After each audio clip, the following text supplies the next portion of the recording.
to set the agenda for the April 9th, 2015 council meeting.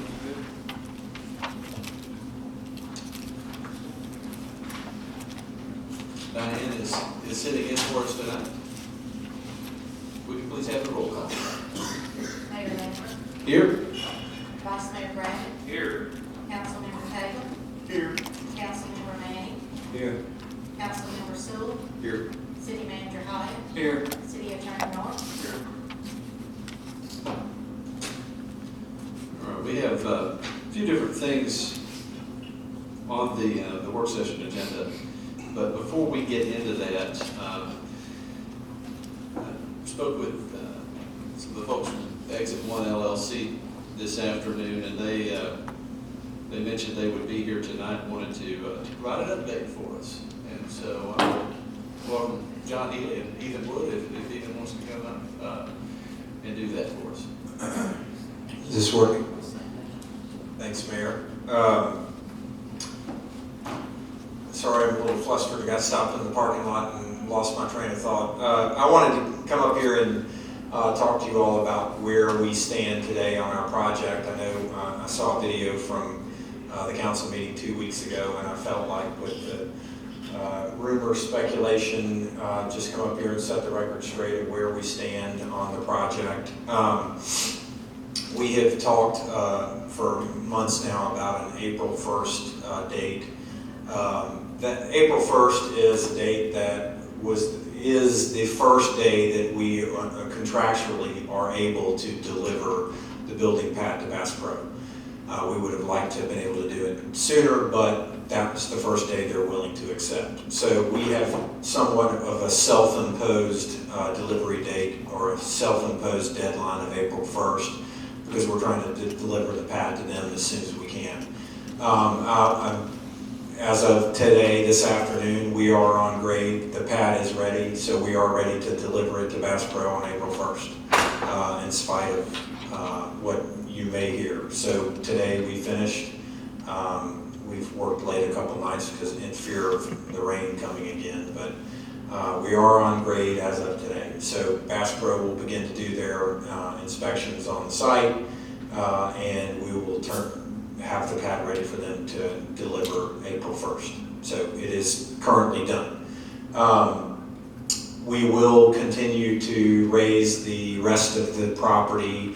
There will still be workers present probably throughout the summer. We're still hoping for some more warm weather and sunshine to get back into the park. And we had a meeting with Andrew yesterday, I believe, to work on a schedule to get back in there and get finished.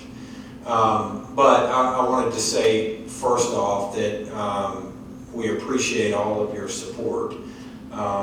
I know I may be the one standing up here tonight to talk about where we stand, but all of you have put in a lot of work up until this point to get where we are. This is not necessarily fun, this stage of the project. There's a lot of dirt and dust and a lot of questions because there's nothing here yet. But I do believe that, as we said 4 years ago, I guess when we sat before many of you, we're committed to doing a project that the city of East Ridge can be proud of. We're committed to doing a first-class project, and that's what we intend to deliver, and we intend to do what we say we're going to do each and every time we get up here and talk to you. So it doesn't mean it's always easy and always pretty, but we appreciate all of you and your support. And I'm certainly tried to, the gentleman that stopped me in the parking lot that wanted to talk, I'm happy to share all the facts that I am able to share. I know that there's information that we haven't shared in the lease because we can't, but I'm happy to share anything that we can. We will have some more exciting news that is forthcoming, and as soon as we're able to deliver that, we will. But everything is on schedule with Bass Pro. No aliens have landed on the property. Everything is on go, and everything is. Haven't discovered nuclear waste. No. On the side right now. So we are on schedule and on target for everything with our agreement with Bass Pro, and everything's moving forward as we hope. We wish we were a little further on the site overall, but we focused our efforts on the Bass Pro pad because that's where we needed to be April 1. Due to the weather, it's just the rain has probably slowed our progress as much as we'd like to, but we've gotten done what we needed to deliver. So anyway, I don't know if any of you have any questions, but I know all of you have had some speed bumps along the way, but I appreciate all of your hard work and appreciate your trusting in us. Thank you, John. It's obviously very exciting news, and it's the Bass Pro site itself is what, 12 acres? Yes, sir. Approximately? Yep. Okay. And the entire piece of property over on that side of Camp Jordan Parkway is? It's about 30 developable acres. The property's a little bigger, but it's about 30 developable acres. Okay. And that is what you're going to be continuing to work on throughout the summer? That's right. Gotcha. All right. Do you have any questions? Yes. Yeah, I appreciate you coming and giving us an update because we have had a lot of questions asked to us. And if you can't answer due to any kind of confidentiality, please, just let me know. I don't want Sure. to put you on the spot or risk that agreement. From the date that you turn over the pad to Bass Pro, any speculation on when they may actually, it's my understanding that they are the ones that are in charge of the construction, not you guys. That's correct. And we met with they have hired a contractor as of this week. We met with them on site on Tuesday, I believe it was. They were here and they are beginning the work. We have seen the drawings, the final footprint, which there have been some. Originally, the building was going to be closer to the interstate. Now it's closer to Camp Jordan Parkway. So all of that has been ironed out, and I mean, literally in the last 2 weeks, those things have been finalized. So, are you able to disclose on from the date that you turn it over to them when construction may begin? we don't know that to be for sure, but we do know that the target opening date is April of 16. The construction typically will take, they have done them fast in certain scenarios, but I think Ethan may be able to answer this more, but I think it typically takes around 11 months to build. So I would anticipate, they are not required to start in April. I don't anticipate that they will, but I would anticipate that they'll start sometime mid-summer. Okay, and one final thing. The only requirement that you all must meet right now is the actual pad where the building is going to sit, not necessarily the parking lot or the out parcels that you're going to continue to work on, but strictly the pad. That's the portion that you guys. We don't have any requirements today to meet that criteria. Okay. April 1st is the earliest that they are willing to accept it. The building pad That's itself. not that's the parking correct. lot. We don't have to deliver the building pad to it. It's the end of the summer, I think, is our required date for delivery. Okay. So we're not close to any penalties. We're not close to any. There are no issues with anything like that. We're delivering it on the earliest estimated delivery date that we're able to do under the terms of the lease. Thank you.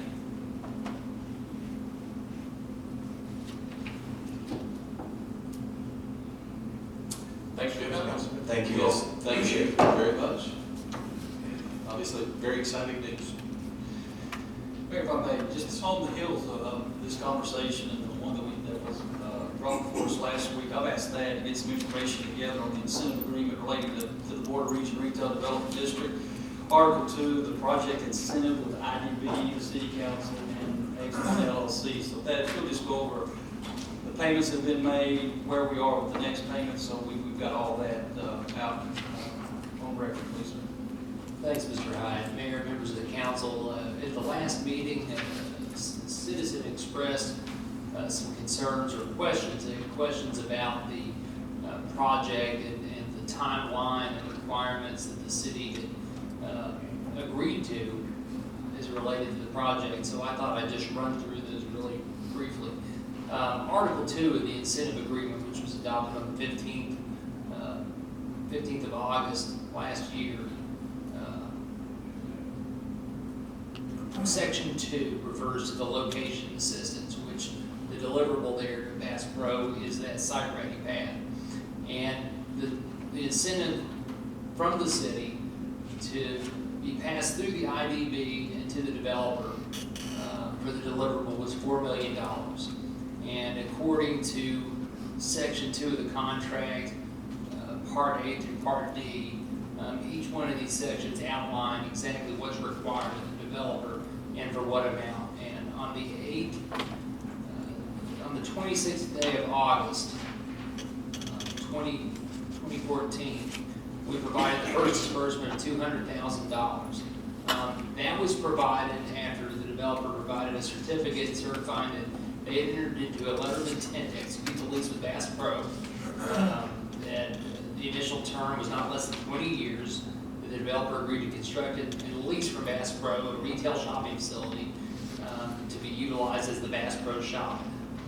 They also delivered an execution of the agreement as a precondition to the lease. And after certifying that, the city dispersed $200,000. The next disbursement was $800,000, and that was on August 14th. Again, the criteria in the contract was that the developer certified that the Bass Pro lease had been fully executed at that point, was in full force and effect, with a copy of the memorandum of the lease attached that attested to that fact, had an initial term of not less than 20 years and no material contingencies other than the construction of the project. Second, that the developer had a firm commitment for financing from an unrelated third party to finance the construction of the project. It is a certificate from Bass Pro certifying that the lease had been, in fact, fully executed, was in full force in effect, and again, with a copy of the memorandum of the lease attached, that noted the 20-year term and no material contingencies of the construction were present at that point in time. That was the first $1 million. The second $1 million was paid out on the 25th of November, and that was after the IDB certification was delivered to the IDB certifying that the developer had obtained all licenses, permits, and all approvals from the city, the county, and the state in undertaking the site improvements on the project, as well as providing us with the receipt of the licenses, permits, and approvals. They also certified that they, again, weren't in default under the lease nor in terms of the financing related to the construction of the actual Bass Pro store and the site. The third $1 million that's been paid out to date was on November 25th, and that was provided after the developer delivered to the IDB and the city a certificate stating that the developer was not in default under the lease or under any terms of financing related to the construction of the project. At this point in time, as John Healy just described, it appears that they'll turn the project over to Bass Pro Shop, and that's the fourth provision for that $4 million. That will be paid to the developer once Bass Pro Shop accepts that site-ready payment. So that's where we stand today per the agreement. And just for clarification, and any, Mr. Healy or Jablonski or Mr. Hyatt, either one of them, just for clarification purposes, I'm assuming that the city will get some type of acceptance letter from Bass Pro. Yes. They're not, yes. Okay. Mark Bass Pro Affirmative. will send somebody here, and then that person and I will do an inspection of the site, and once they approve it, they'll provide us that documentation, which we'll get to you guys. Thank you very much for making that clarification. Once again, I appreciate y'all coming tonight. And let me ask, would there be any problem, the city attorney, with us providing the public with a copy of this page?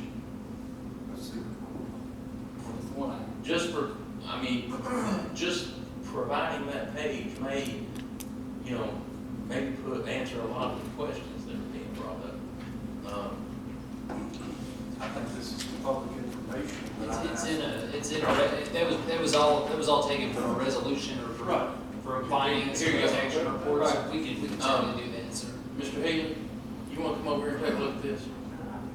Or, Don, it's just basic information, just the status, right? would you have a problem with this? I don't, no, sir. Okay, Wood Brothers, would y'all have a problem? I mean, you know, it's, It's a public, it's It's on public. us, it's our public document. It is Okay. from our resolutions previously as well as I And I'll go ahead and say, I've already provided that to Mr. Cook and to the Chattanooga today. So Yeah. they do have that information already to publish to the general public. if Kim or someone else here could go in the back and make some copies of this so we could have them available here tonight, I think that would put a lot of people at ease.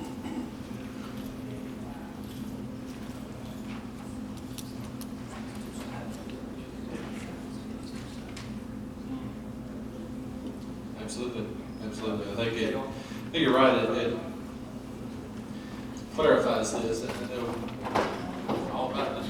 All about disclosure. And this hadn't been kept from anybody, nobody's come in and just Right. asked us for it, and we didn't publicize it, don't put it on our web. Any agreement that we have with anybody, we don't typically just publicize it. Somebody asks for it, they are welcome to have that information. And the agreement was previously attached to our resolution as well as I do.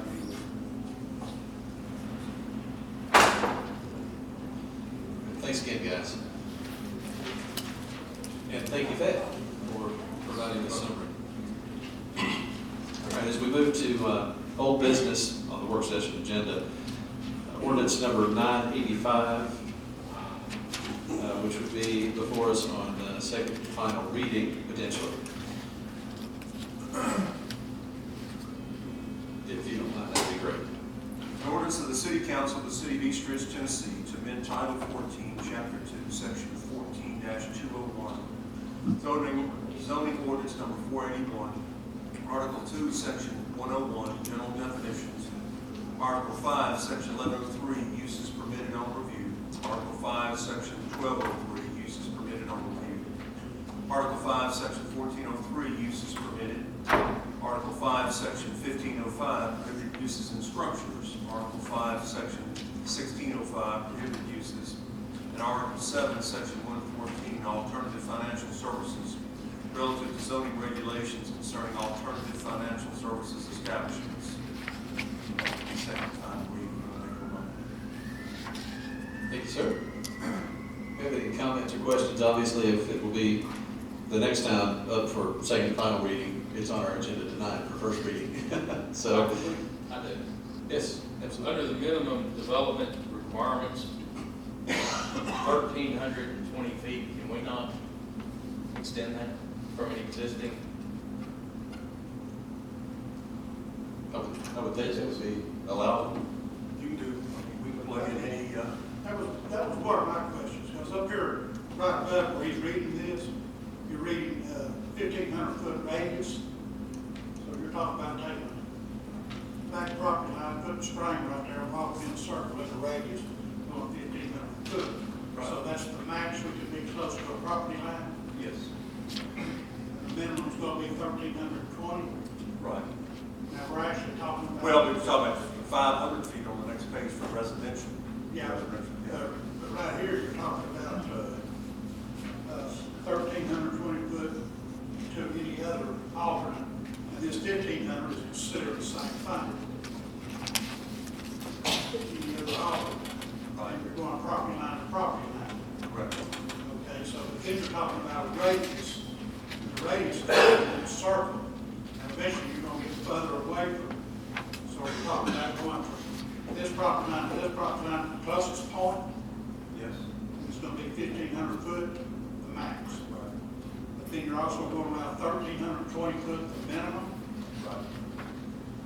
So we've got 180 foot there that we can fluctuate with, from property line to property line.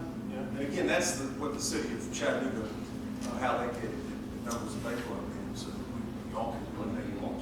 Okay, Imagine now- how that's specific.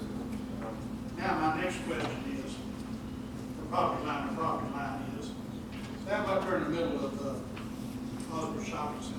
I want to rent that little building right next door to Amigos. Does the property line start down at the corner where Osborne Shopping Center starts, or does it start just right what I'm leasing? Measured from property line to property line. So we're talking about the actual property line, but the property line that Osborne Shopping Center is set. That's subsection D1. Okay.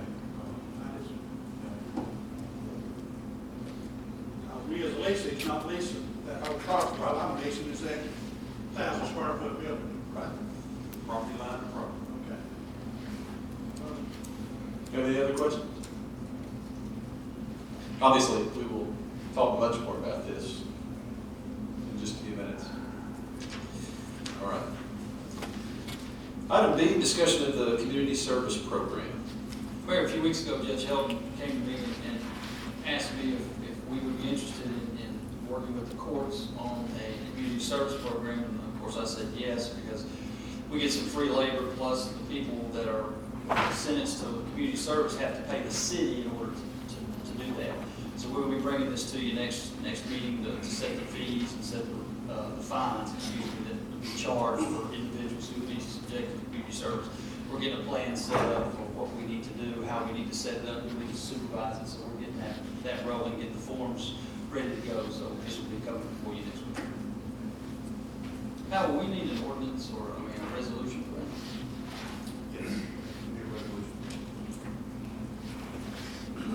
Any comments or questions on that? On that, has anybody notified our insurance company? Yes, sir, we talked to them, and there's no problem with that, they're covered. We had that same discussion in May last year. The reason I asked is we want to check into it.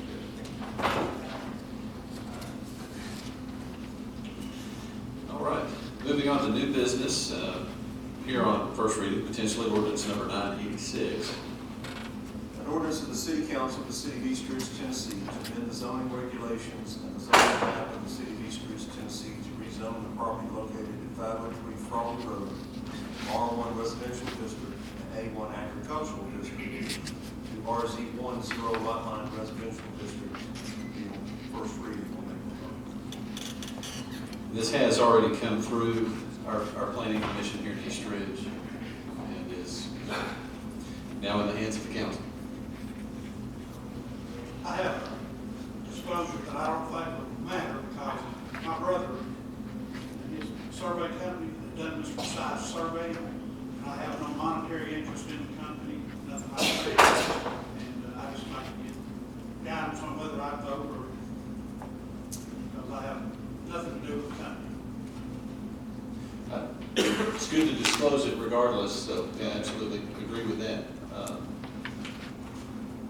How do you think there would be a problem at all with what Mr. Kagan has mentioned, that his brother has been involved in the surveying for the rezoning that we'll be looking at next time? No. All right. Because of his, whatever he's done, it's going to benefit him when the resolution passes, the ordinance passes. All right, moving on to item B, as of this time, an unnumbered resolution regarding bids for portable radios. Those bids apparently will be opened on March 31st at 10 a.m. And item C, another unnumbered resolution approval of bids for SCBA air packs, also to be opened March 31st, except instead of at 10 a.m., it'll be 11 a.m. I have something about the air pack. Sure. Didn't you make a statement that air packs were good up till 2018? The air pack bottles are self. The air pack bottles are self. Have a shelf life of 15 years. The 15-year mark will be coming up in 3 years. All right, so what we looked at, we put a couple things into place. Mr. Komlowski looked at some different avenues of that. One was buy all new bottles. All right. Then we started looking at our maintenance issues. We started having the air packs. Our air packs are 12 years old. All right, so we're starting to see a lot of maintenance on these air packs. I've got air packs out of service right now. We're waiting on a guy to come up here. We have to wait once every 2 weeks to get him up there to work on these air packs. Not just anybody can work on them, you have to be certified to work on them. So we're looking at the maintenance issue. If you buy new air packs, they're good for roughly just shy of the bottle life. The bottle life is going to be longer. We're 12 years into these air packs now. If we turn around and we sell the air packs now that we repair, someone will buy them, they're still able to use them, they've still got a 3-year life on the bottle. If we buy new air packs, we get 2 bottles with each air pack. So it builds up and replenishes our bottle supply. We won't have to worry about bottles for another 15 years. It's kind of like spending money on a car. You go out here and you go out here and you've got a used car that you've been driving. Say for our police Crown Vics. I'll use it for prime example. We're going to get more out of those cars selling like we are right now than we are if we run them till we can't drive them anymore, and then we try to sell them. We can make a little bit more off these air packs if we turn around and sell them right now. 3 years from now, if we try to sell these air packs and the bottles are no good that go with them, we're going to sell them for nearly nothing if we can even sell them. I was just thinking about the shortening of And see, we'd be shortening these bottles by 3 years, but not waiting to the. and so we looked at that doing a 3 to 5 year, 3 year plan on the bottles. The first year we'd do 8, the second year we'd do 8, third year we'd do 9. But by the time we got to our third year, anything that we had left that we haven't sold and put in, it would be useless. Plus our maintenance costs. Our maintenance costs in the next 3 years would probably triple. So I'm trying to do this the best I can, try to save as much money as I can. All right, thanks, sir. Well, Have any other comments or questions? Mr. Manning, do you have anything else? Okay. Mr. Sewell? Mr. Cable? Mr. Gray? Not at this time, sir. Okay. All right, well, we will adjourn this agenda work session right at 6:30, I might add. Good time. And let's take, if we can, just a couple of minutes. I want to provide ample time. We're going to do things a little bit different tonight. We've had some conversations, Andrew and I, and have had some conversations about the communication from citizens time. What we're going to do to make it a little easier for, I think, probably for everyone, if we can have, and we're going to do this on a trial basis, we have a sign-up sheet down here, and so that we get accurate records of who's coming and where they live or where their business is located, what they want to speak on. And certainly they'll still have their 5 minutes and all the rest, but we're going to try that out tonight and see how it goes. And so I would want to give everyone ample opportunity if someone wants to come speak during council meeting, regular council meeting, if you'll just sign in there and we will hear you. So again, I want to take just a couple of minutes here between the agenda session and starting the regular meeting to allow folks to have a chance to do that.